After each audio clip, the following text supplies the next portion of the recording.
Now, previous lecture, we created this database Fauna Shop, and within that, we created a couple of collections like product and shop. And for shop, we basically added one document as well. Now, in this one, we'll be looking at how we can connect Next.js with this FaunaDB.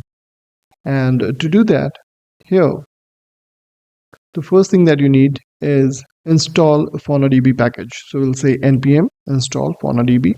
Once that's done, the next thing that we need to do is go to our pages folder. If it's not there, create one, and within that, create API folder. Within that, we'll be creating this faunahandler.ts.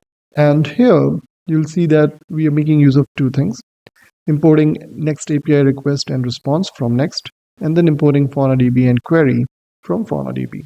After that, we are creating one instance of client using FaunaDB package. And here, it needs two things: secret and domain.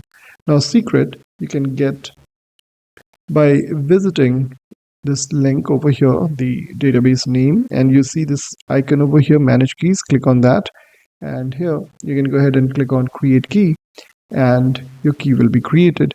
You need to copy that secret and paste it over here. For domain, you can see that we are using US, so our URL will be db.us.fauna.com. Now, once that's done, here we have created the handler. Now, the handler basically checks for this get request method, and if that's the case, then as of now we are making use of client.query, and within that we are looking for a shop collection, and from there we are getting all the related information of shop. That is the document basically that it is having. And finally, we are displaying the result in JSON format. Now, if I run this one, here you can see we are getting the collection details. So we have the shop collection, and that's the ID.